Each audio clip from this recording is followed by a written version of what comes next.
laborer, leader, Latin American and worldwide leader Nicolás Maduro. Last night, the document was passed to me of the social worldwide alternative. It was sent to me by Nicolás. And I said, who did this document? Jorge Reaza. An applause for Jorge Reaza, please. I understand that it's a collective effort, and that document is from all of you, international and national, but it is not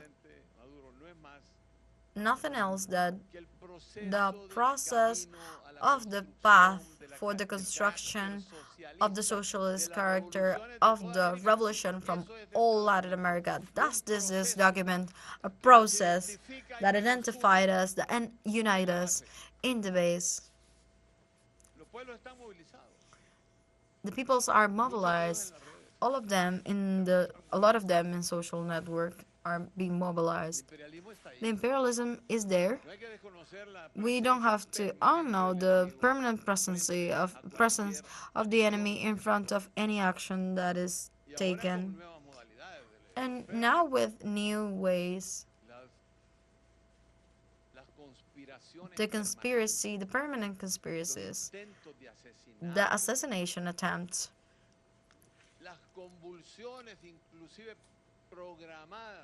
the program convulsion of groups that are going into destabilize our countries.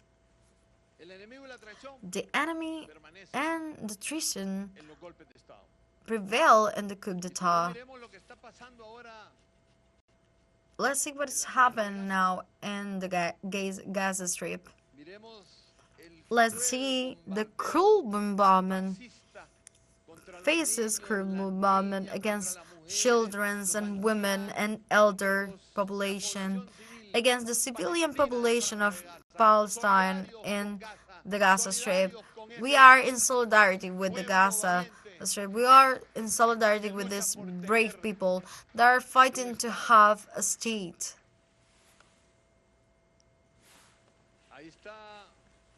There is the presence of an imperial war in Gaza. There's no doubt. There's no doubt either that the ones who are here today, we are anti-colonialism and also anti-imperialism, and no one here is speaking in other terms.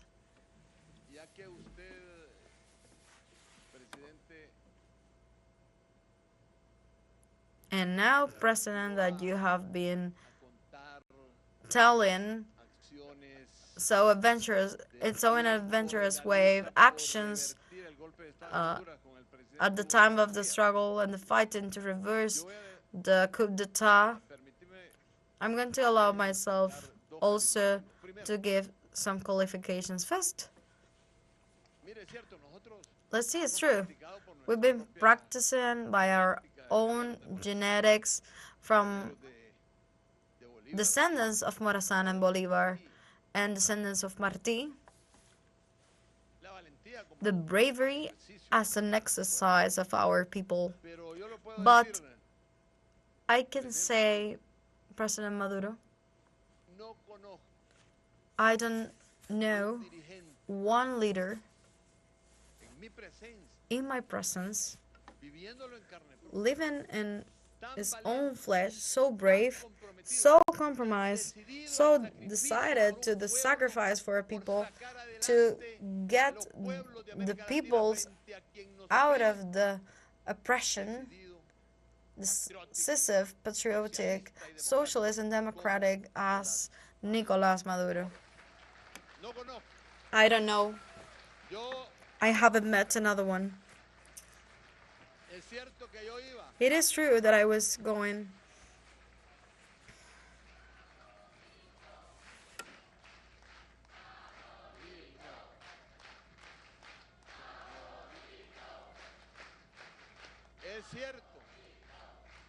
It is true that I was going in the front of it. But really, Nicholas was decided, and I said, let's go in. And there's a blow, faces military blow directed by the imperialism in Honduras, and he was decided to go, and he said, I will join you after he knew where we were going. The one who saved the situation was Chavez, because from telesur they spoke to Chavez, and they saw that Nicolas was in the front of the car, and Chavez called me and he said, Celaya, where is Nicolas? And I said, I'm in front of the border, only 200, 300 meters from the division, full of soldiers and snipers. And Nicolas? He asked. And I say, next to me. And he said, hey, no, he's going to get killed. He's going to be there in the front, in that vanguard. Nicolas, please, you cannot go there. Nicolas, you have to rectify. Nicolas, this struggle is going to compromise us in a war of extra-regional limits. And Nicolas said, President, we were like only 100 meters with the weapons pointing at us, and red lights were upon our heads already. And that's Nicolas Maduro. That's why I'm here. I have no doubt that the descendant of Chavez and Fidel. Do you remember their own eternal commander, Rafael Chavez Frias, told us, said, go there with Fidel and go speak with him. 4 days after the coup d'etat. Nicolas, at the time, he was a chancellor for Latin America, and we went to Fidel. And do you know what Fidel said opposite to the ones that want to put ground on the image of Fidel? He said, Celaya, yes, if the imperialism and the golpist sector of Honduras allow you to come back to Honduras again, look, you can found a party, create a party deeply revolutionary, socialist and democratic, but in peace. And the 21st century is a mistake to face the war technology, the weapons technology. So found that, create that party. And he had something. You can see the wisdom of this giant through this. He said, it is possible that because of your age, maybe you're not going to be allowed to see that victory. And happened 12 years and 17 months. And a woman led with bravery, with decision, the words, the prophetic words of Fidel Castro.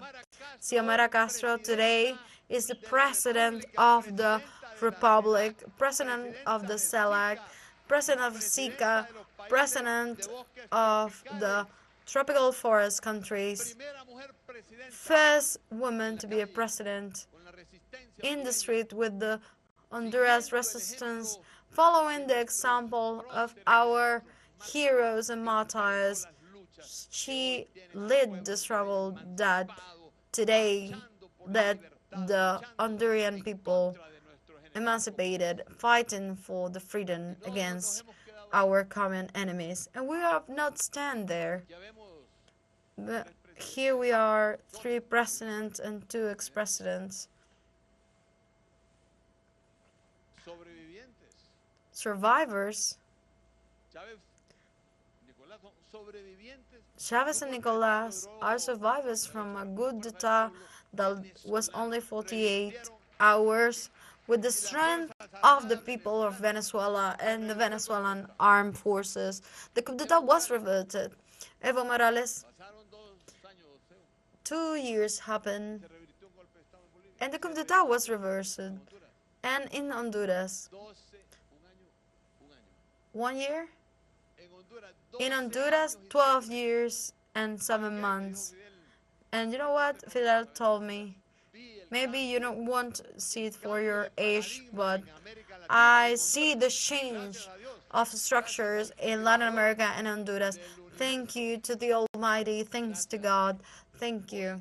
Today, also here in Venezuela, also is the Socialist Party in Venezuela, Revolutionary, Democratic, Pacific, Socialist, United of Venezuela, that is carrying today a candidate, a brave candidate to the presidency of the Republic. And on July 28th of 2024, it will obtain another victory like in Honduras, in Venezuela. Nothing can stop to the decisive advance of the people of our Latin America. I don't want to end my words without asking the solidarity to the brother that is being in prison in Ecuador, Jorge Glass. Our solidarity until the victory will conquer.